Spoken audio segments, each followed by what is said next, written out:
Pues hoy vamos a iniciar con un verso en Lamentaciones. Vamos a leerlo en el nombre del Padre, del Hijo y del Espíritu Santo. Dice: por la misericordia de Jehová no hemos sido consumidos, porque nunca decayeron sus misericordias. Nuevas son cada mañana, grande es tu fidelidad. Mi porción es Jehová, dijo mi alma, por tanto en él esperaré. Bueno es Jehová a los que en él esperan, al alma que le busca. Bueno es esperar en silencio la salvación de Jehová. Qué alegría, mis hermanos. Fíjense que el tema de la fidelidad es muy bonito verlo ahí en título y uno pensar y decir: wow, Dios es fiel, qué bonito es la fidelidad de Dios. Pero si nosotros entramos en analizar esta palabra de fidelidad y ver lo que en ella representa, dentro de las características dice que la fidelidad comprende una firmeza, una constancia y un cumplimiento. La palabra fidelidad representa firmeza, representa constancia y representa cumplimiento. Y sobre todo, ¿cumplimiento de qué? Para que haya un cumplimiento, antes tiene que haber una promesa, tiene que haber un pacto, tiene que haber un acuerdo. Por eso esta palabra de fidelidad lo que hace es una coinonía entre lo que es esa promesa y el cumplimiento de la promesa. Entendiendo esta palabra, podemos entender cómo se mueve la fidelidad de Dios. Cuando hablamos de un cumplimiento, es necesario llevar a nuestra mente que para que una cosa ocurra entre el espacio de la promesa y el cumplimiento, hay que un tiempo de espera. Para que una promesa sea cumplida, hay un tiempo de espera entre lo que se establece el acuerdo y lo que se cumple. Y ese tiempo de espera es un tiempo de mucha reflexión, porque incluso la naturaleza del ser humano tiende a ser una naturaleza un poco desesperada, un poco impaciente. Los seres humanos a veces queremos que las cosas ocurran de una vez. El Señor dijo que iba a hacer esto en ti y tú quieres que eso pase ¿cuándo? Hoy. El Señor dijo: mira, te voy a enviar a las naciones a predicar, y tú preparaste la maleta porque tú pensaste que te fuiste mañana. El Señor, mira, te dice que te va a usar en alabanza y tú empiezas y piensas que mañana. Hay un tiempo de espera, y a ese tiempo yo le llamo el tiempo de preparación, en el que Dios te prepara para que esa promesa se pueda ejecutar en ti como Él dijo que tiene que ejecutarse. Amén. Vamos a entender, porque cuando el Señor nos da una promesa, Él la va a cumplir, porque el Señor es fiel. Su promesa se cumplirá en ti por encima de todo, porque el Señor es fiel. Pero en lo que ese cumplimiento llega, hay un tiempo de espera que tú tienes que entender, tú y yo, qué es lo que pasa en ese tiempo determinado por el mismo Dios, para que tú puedas estar preparado para recibir lo que Él te va a entregar. Es como si los talentos que Él quiere entregarte, Él quiera que tú seas aquel que lo multiplique, no aquel que lo guarde. Es como si Él quisiera que cuando Él te entregue el tesoro, tú sepas bien qué vas a hacer con él, y no que cuando te lo entregue tú te desesperes y no encuentres y tomes malas decisiones. Por eso hay personas que pedimos, dice la Biblia, y pedimos mal, porque a veces pedimos para nuestro propio deleite. Pero cuando el Señor dice pidan y le daré, Él espera que tú pidas conforme a su voluntad. Él espera que tú pidas conforme al propósito que Él declaró en ti, no conforme al propósito que tú quieras declarar en ti. Hay una fidelidad de Dios, pero esa fidelidad tiene que ser acompañada por una obediencia nuestra. Tiene que ser acompañada por una dependencia nuestra. Y incluso en contra de la naturaleza nuestra misma, que quiere que las cosas ocurran de inmediato. Siempre queremos las cosas para ahora. Viene el Señor y pone palabra en un hermano y dice, mira, Dios te va a prosperar. Y cuando tú llegas a tu casa, tú miras y dices, pero yo no he pasado una semana, he pasado un mes. El Señor dijo que me iba a prosperar. ¿Y qué pasó? Si aquí lo que hay es necesidad. Pero hay una promesa de que Dios te va a prosperar. Y tú tienes que entender que primero va a prosperar ¿qué? Tu alma. Primero va a prosperarte en espíritu. Primero va a preparar esa morada en ti para cuando decidas prosperarte en lo económico, tú sepas qué hacer con eso que el Señor te dará. El Señor no te va a entregar una provisión económica sin antes prepararte para que tú puedas administrarla. El Señor no te entregará lo que Él decida entregarte, bendiciones abundantes aquí en la tierra, si antes tu mente y tu corazón no está preparado. ¿Cuántas personas reciben grandes bendiciones económicas y al mes, a los 2 meses, al año, lo que han sido es destruir la vida, lo que han hecho es acabarse con ellos mismos? Por eso ustedes ven hoy en día en el mundo de personas adineradas que hay cantidad de famosos que no salen de un problema, que no salen de una situación, porque lo único que tienen es mucho dinero. El Señor a sus hijos lo prepara primero para lo que es valioso, que es el espíritu. El Señor a sus hijos prepara primero para recibir ese cumplimiento, para recibir ese cumplimiento, esa promesa. Y cuando llegue esa promesa, entonces tú sabes qué vas a hacer. Tú sabes qué vas a hacer.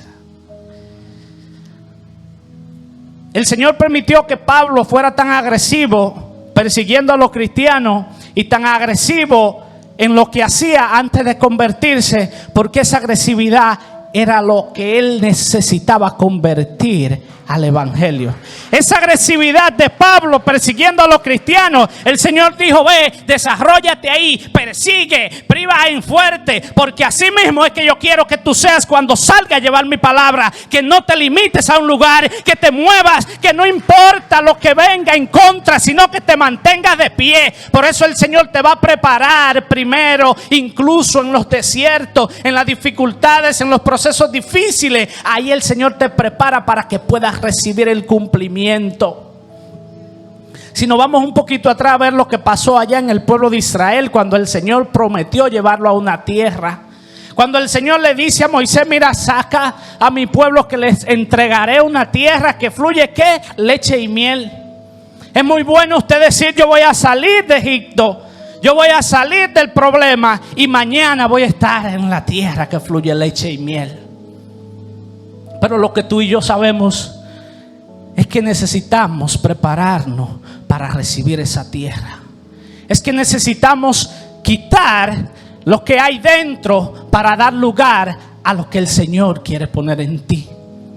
Es como en este espacio los pastores dijeron, todo el que llegue y ya esté lleno tiene que subir al salón de arriba. Si queremos traer la gente del salón que está arriba, ¿qué tenemos que hacer? Empezar a sacar de los que estamos abajo, para que haya un espacio de entrar. Así es el cumplimiento. El Señor en el tiempo de espera va a ir preparándote para que tú sepas qué cosa tú necesitas sacar de ti para que pueda entrar la promesa que el Señor declaró que va a llegar a tu vida. Qué cosa tú tienes que sacar de ti para que pueda llegar la provisión que el Señor dijo que te dará. Gloria al Señor. Y el pueblo de Israel tenía un destino más corto, pero el Señor vio que era necesario alargar los días en el proceso. Porque a veces el Señor declara una abundancia, una promesa, una provisión en ti, pero tú todavía no te abres a dar el paso hacia la bendición. Tú todavía no te abres a dar el paso hacia recibir eso que el Señor ya dijo que te va a entregar. Por eso en Israel, en el desierto, la gente se desesperaba.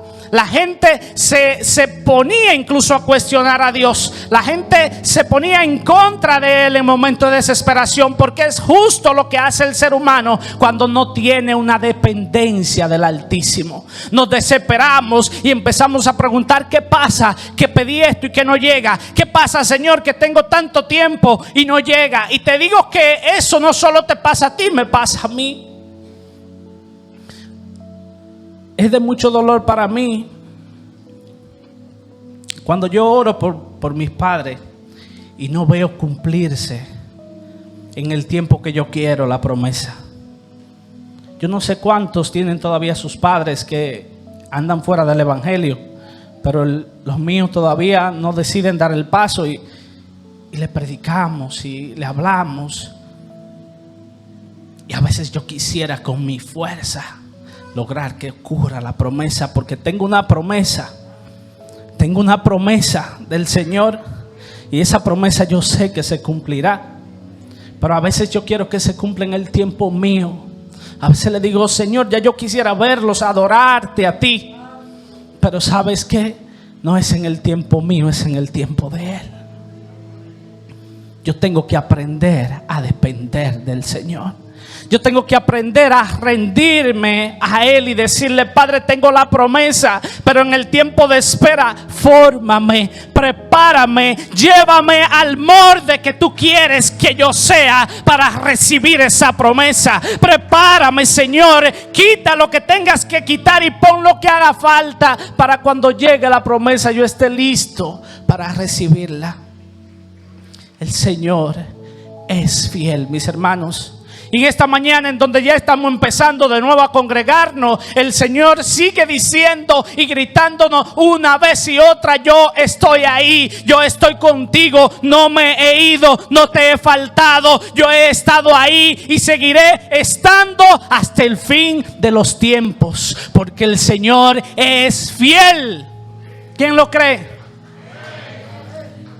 Gloria al Señor. Por eso empezamos esa cita en Lamentaciones, que dice: tu misericordia se renueva cada mañana. Y mire lo que dice el escritor, y dice que si no fuera por su misericordia, nosotros hubiésemos sido consumidos. Porque por nuestros méritos, por nuestro comportamiento, por nuestra manera de cuestionar a Dios, fuera lo mínimo eso que nos consumiera a Dios. Pero su amor sobrepasa toda incredulidad. Su fidelidad sobrepasa toda desesperación humana, porque Él dijo que lo hará. Y solo Él quiere que tú abras tu corazón para recibirlo en el tiempo de Él, no en el tiempo tuyo. Gloria al Señor. A mí me conmociona mucho ver cuando Jesús salió a elegir sus discípulos. Y una de las características que Él tenía era que Él lo llamaba. Él no le preguntaba: ¿puedes o no puedes? Él llegaba donde ti, te decía: Yelena, ven y sígueme. Pedro, ven y sígueme. Carlos, ven y sígueme. Edward, ven y sígueme. Él no te preguntaba: ¿puedes? ¿Tienes tiempo? ¿Trae algo contigo? Él te decía: ven y sígueme.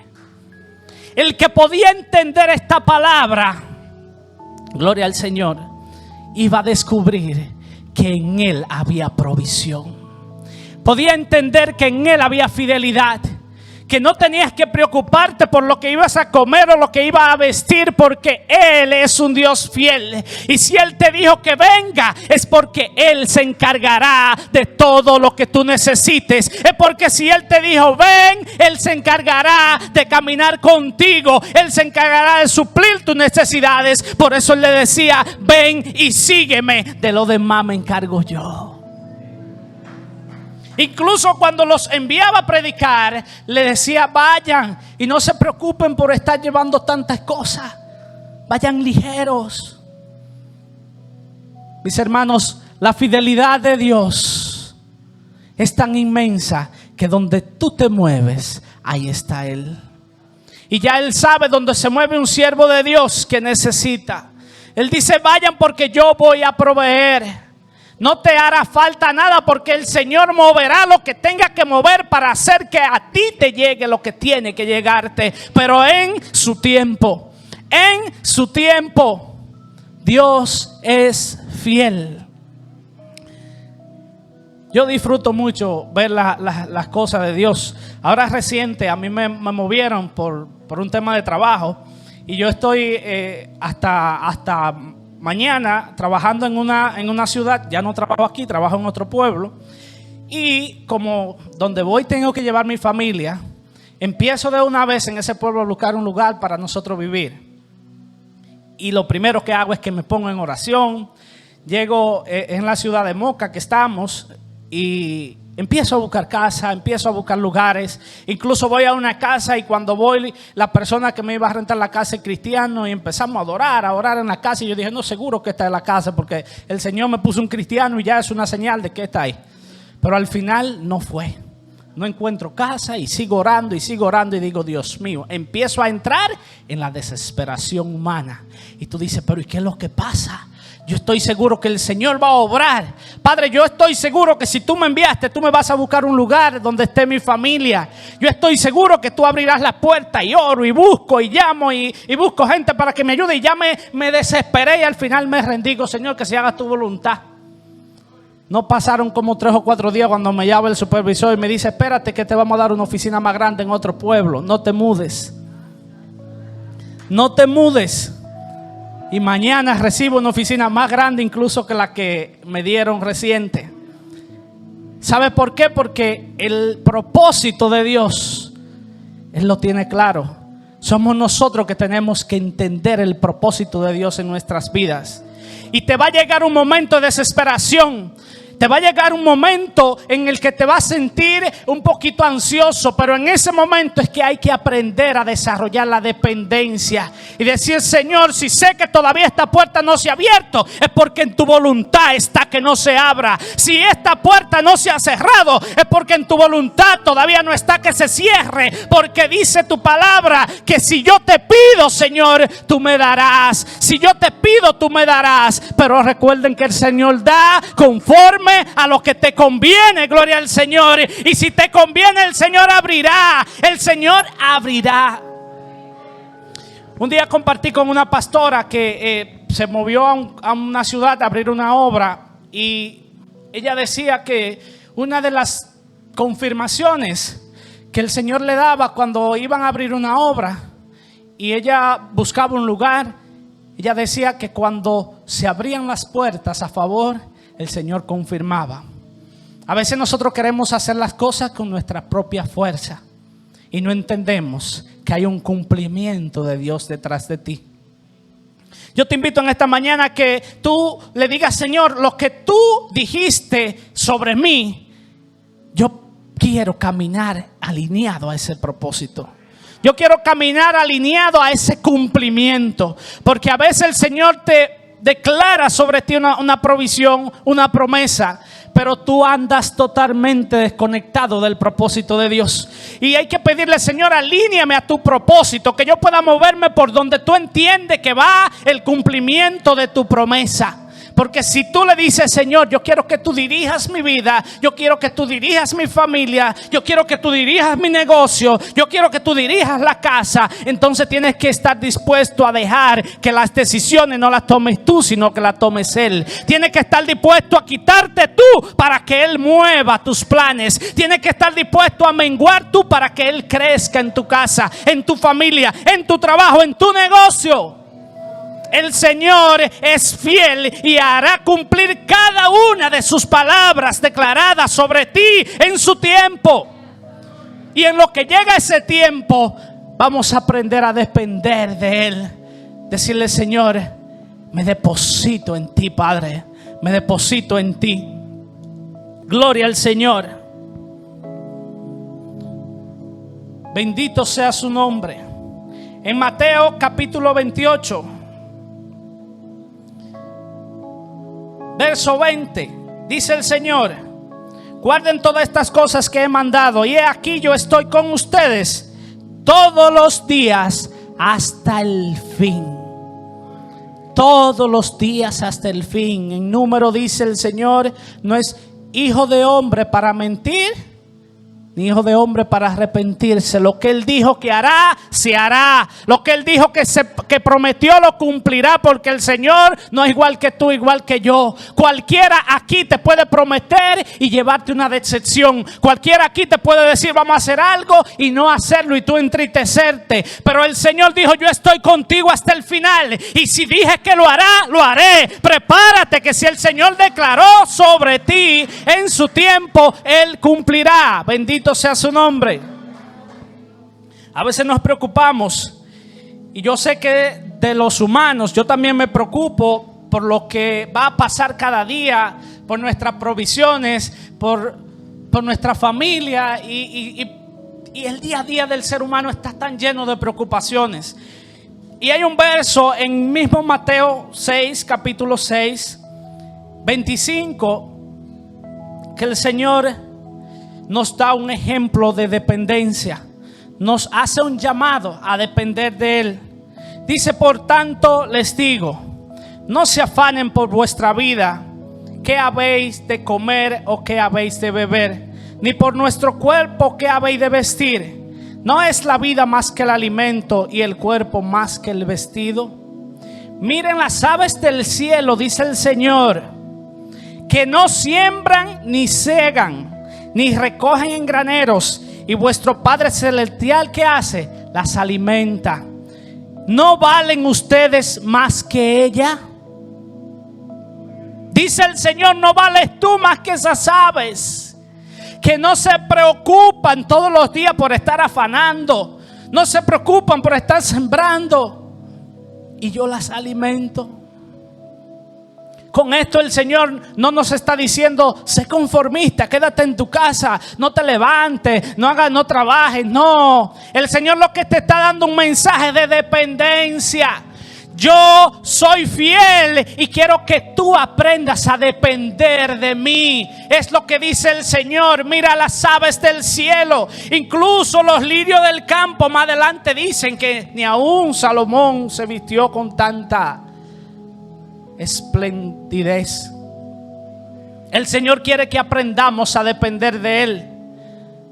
Vamos a hacer nuestro trabajo, pero nuestro trabajo confiado en que el Señor es que suple nuestras necesidades. ¿A quién le ha faltado pan? ¿A quién le ha faltado comida?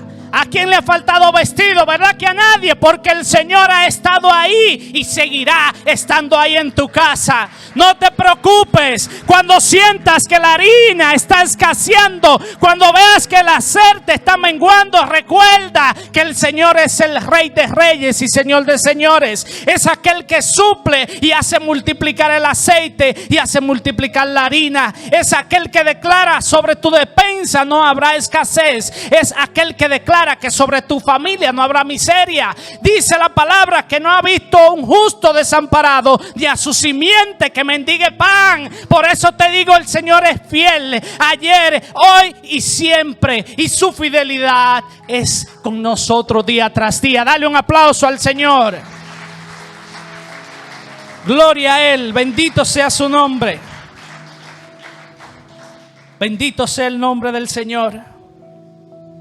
Cuando hablamos de fidelidad y cumplimiento, nosotros como cristianos hay una ley de leyes, que es la promesa de promesas que todo cristiano tiene, y es un día tener un encuentro con el Maestro. Es un día poder decir: he ganado la buena batalla. Es poder decir un día: wow, valió la pena. Y hay una promesa que el Señor hizo en Juan 14, 23, que a mí me inspira. Juan 14, 23 dice: en el nombre de Jesús. Dice: respondió Jesús y le dijo: el que me ama y mi palabra guardará, y a mi Padre le amará, y vendremos a Él y haremos morada con Él. Y el que no me ama no guarda mis palabras, y la palabra no habéis oído, no es mía, sino del Padre que me envió. Os he dicho estas cosas estando con vosotros, mas el Consolador, el Espíritu Santo, a quien el Padre enviará en mi nombre, Él os enseñará todas estas cosas y os recordará todo lo que yo he dicho. Bendito sea el Señor. Bendito sea el Señor. Dice: el Espíritu Santo. El Espíritu Santo es una de las más grandes promesas que ha hecho el Señor sobre los creyentes.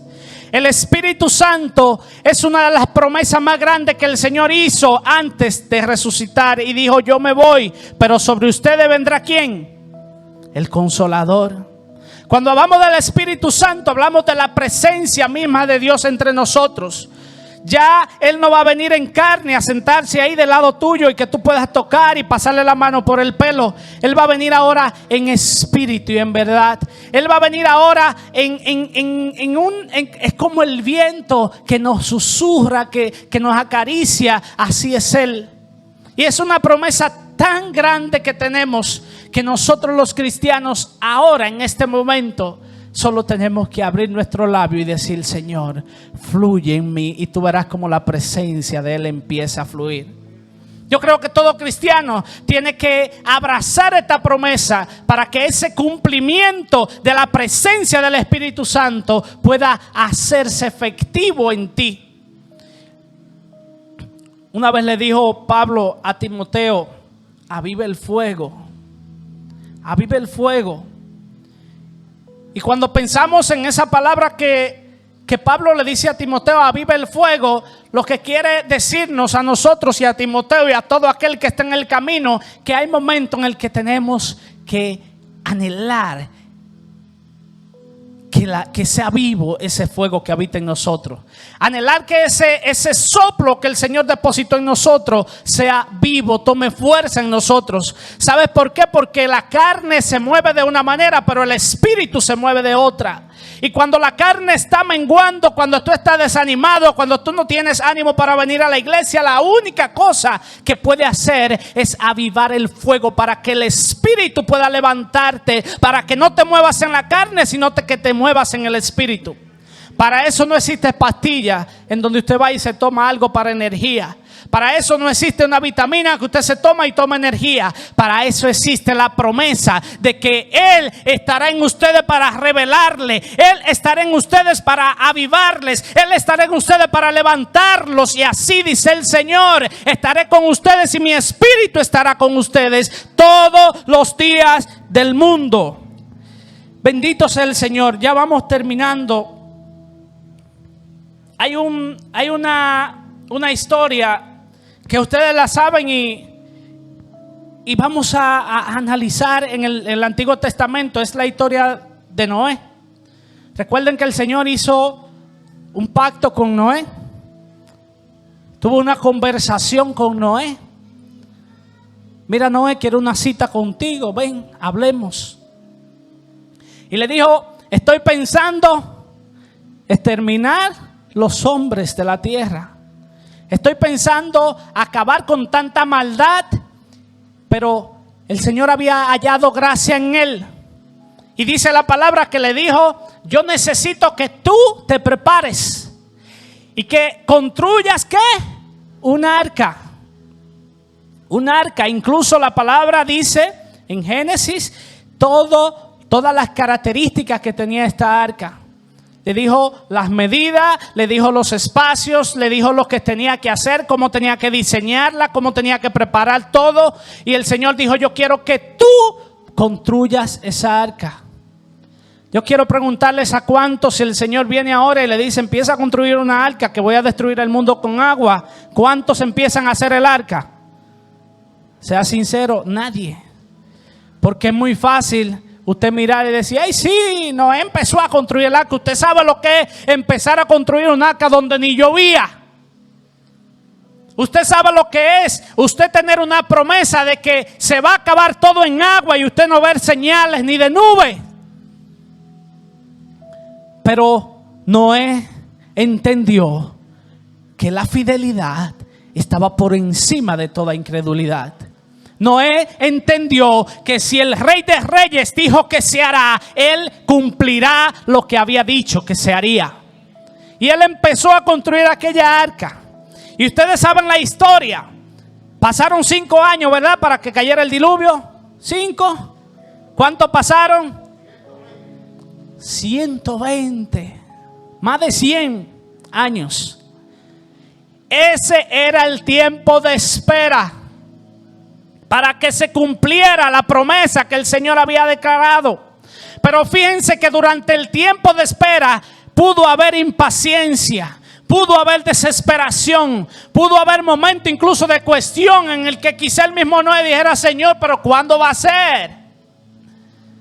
Pero entra la dependencia de decir: Señor, solo estoy creyéndote a ti. Y agarro una tabla y la coloco, agarro otro pedazo y lo coloco, y termino una parte y sigo con la otra, y camino y construyo, porque sé que si Él lo dijo, Él lo hará. Y muchos son los que vieron el pobre Noé construyendo esta arca. Y muchos son los que criticaron y dijeron: te estás volviendo loco. Porque el que no entiende cómo opera el Señor, te va a decir que te estás volviendo loco. Te va a decir que eso lo dijeron hace 2000 años y todavía no ha pasado. Cuando tú le digas a un hermano: hermano, mira, Cristo está a la puerta. El que no entiende la fidelidad de Dios te va a decir: eso mismo dijeron hace 2000 años que estaba a la puerta y no viene. Porque Él está pensando en el tiempo de Él, y nosotros los que le creemos al Rey pensamos en el tiempo de Dios. Él le dijo a Noé: sigue construyendo la barca, construye la barca. Y la gente criticaba y la gente decía, y quizás le llamaban loco. ¿Sabes por qué? Porque el que no entiende cómo funciona el maestro va a pensar que tú estás demente. Y él construía su barca, y al término del tiempo se cumplió. Y cuando empezó a llover, los incrédulos ahí empezaron a ver la barca. Muchos quizá pasaban por la barca y solamente veían un loco pedando madera. Muchos pasaban a mirar quizá la construcción y otros a criticarla. Pero hasta que empezó a llover, la gente se detuvo y entonces miró la barca. ¿Sabe por qué? Porque cuando venga el maestro, los que no creyeron, los que no te hicieron caso, son los primeros que se van a detener a mirar ese Rey de Reyes levantando su gente. Aquel que te llamó es aquel que descenderá de las nubes, dice la palabra, y te llamará por tu nombre. El tiempo se cumplió. Y en el capítulo 7, 1 dice: y Él envió a que entrara Noé y su esposa y sus hijos y la esposa de sus hijos y los animales que entraran con Él, porque estaba en el propósito. No se quedará ni uno fuera de los que estaba en el propósito. Tú y yo estamos en el propósito, no nos quedaremos fuera. El Señor ha preparado una barca. Él dice: yo me voy a preparar morada. Mi Padre tiene muchas moradas, pero yo volveré para que tú estés donde yo estés. Tú vas a estar conmigo, dice el Señor, y esa promesa yo la recibo en mi casa, yo la recibo en mi familia, yo me apodero de ella y digo: un día estaré con Él en esa morada, porque Él me lo prometió. Y si Él me lo prometió, Él lo cumplirá. Y los días de Noé pasaron. E incluso el mismo Jesús en Mateo 24:35 hace una comparación del reino de los cielos, fortaleciendo a aquellos que estamos en el camino predicando la palabra. Y les decía: no se desesperen. ¿Saben por qué? Porque será como en los días de Noé. Hay mucha gente que pregunta: ¿cuándo vendrá el Señor? Hay unos que incluso le ponen fecha: vendrá en el 2000, vendrá en el 2020, vendrá en el 2050. Pero dice la palabra que el día y la hora solo la sabe Él, ni siquiera los ángeles. Pero sí nos da una señal y dice: recuerden lo que pasó en los días de Noé. La gente estaba tranquilo, casándose o dándose en casamiento. La gente estaba haciendo fiesta. La gente estaba en sus problemas. La gente estaba concentrado en el trabajo. La gente estaba pensando en hacer fortunas. La gente estaba como que iba a durar para toda la vida. Y de repente el diluvio. Dice: así mismo será la venida de aquel que vive por los siglos de los siglos. Dice: todo el mundo estará como que nada está pasando cuando venga Él entre las nubes. Por eso tú y yo tenemos que entender que la fidelidad de Dios sobrepasa toda incredulidad. Y si Él lo dijo, Él lo hará. No te preocupes por el tiempo de espera. Es necesario que el tiempo de espera sea un hecho, porque durante ese tiempo lo que el Señor va a hacer es formarte, prepararte, moldearte para que cuando llegue la promesa, tú y yo estemos preparados para recibirla. Ponte de pie y vamos a adorar unos minutos al Señor.